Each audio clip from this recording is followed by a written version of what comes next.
home instead on Stray FM's Health and Wellbeing Show.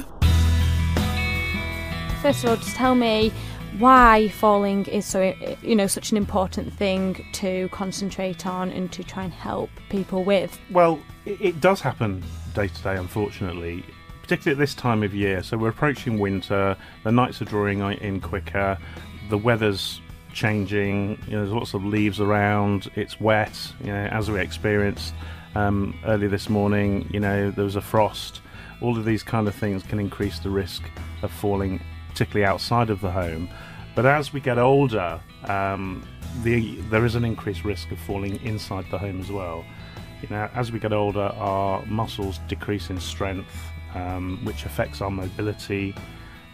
We see a decreased range in motion, so it's harder to pick things up off the floor or to reach things off the top shelf. And our reflexes are slightly slower as well. So the chances of actually trying to catch yourself if you are falling are reduced. The consequences of having a fall for an older person are slightly greater as well.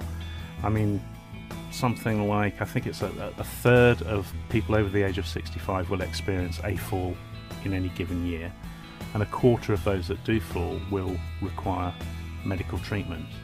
So you can see that it's not something that just happens occasionally, it happens all of the time. I don't think people realise that. I think some people will just take falls as being a simple thing.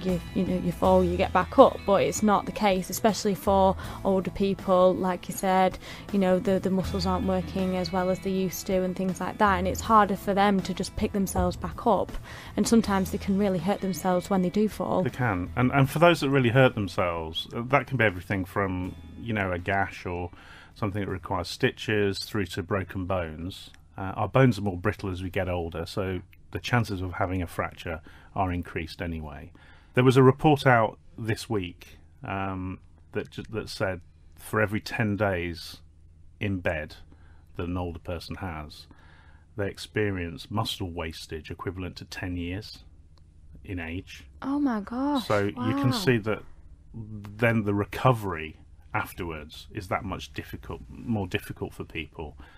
It contributes to a loss of confidence in people, so people stop going out, they get more isolated, and ultimately it can lead to a loss of independence. So it's really important to try and reduce the fall happening in the first place, because the consequences are really quite serious. Yeah, and I mean, obviously speaking of reducing and preventing people from falling, what sort of things can people be aware of? Can people change for them to not completely reduce it, because there's always going to be a chance of it happening, but obviously make a difference in how often it could happen? Yeah, there are some, tips for staying safe, when you're out and about, and for keeping steady on your feet. Most importantly is to exercise regularly, because actually if you focus on activities that challenge your balance and strengthen your bones, this can help prevent you having a major fall or basically breaking a bone. Even if it's doing gardening, dancing, tai chi, or even attending special balance and stability classes. The other thing to watch out for is that it could be your medication. Maybe the medication that you're on is making you feel dizzy or faint. So again, it's good to go and speak to your GP or pharmacist. The other thing is to eat foods that contain calcium, such as milk, yogurts, cheese, fortified soya products and canned fish. And then we've got the importance of vitamin D, which we naturally get from sunshine. And again, that helps to absorb the levels of calcium into our bodies as well. Check for home hazards as well, because it could be the rug that's loose in the kitchen or in the bathroom that might trip you up. Place items on shelves that are up to your waist height, so you don't have to overstretch either.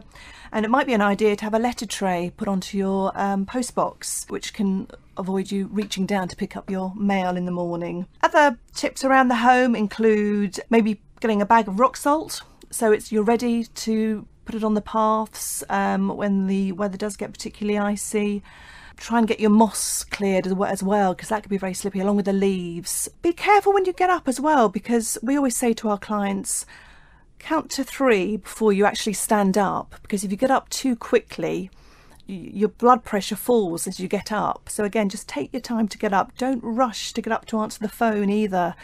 It might even be a good idea to have a mobile next to you or a cordless phone.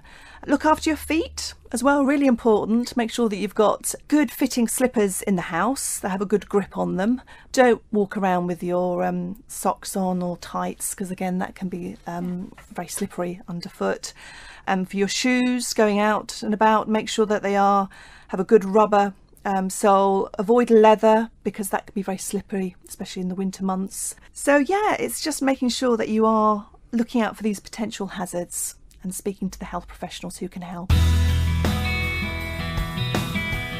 One of the key things that we do, and one of the reasons that families do approach us for our services, is as people get older and they find things more difficult, sometimes just an extra pair of hands is what people need, and that's exactly what we can provide. We take people out shopping, we help around with the more physical things around the house, and also over a period of time we can work with our clients to make the environment a safer place. So, that's pretty much what we do. We're called Home Instead because we want to keep people home instead of what the alternatives are. Yeah, and I mean, obviously, if people do want to get in touch, if people, like you said, they just want a helping hand, want some tips and advice on things, how can they get in touch? They can give us a call on 01423 774490, or they can send us an email at harrogate@homeinstead.co.uk. Home Instead on Stray FM's Health and Wellbeing Show.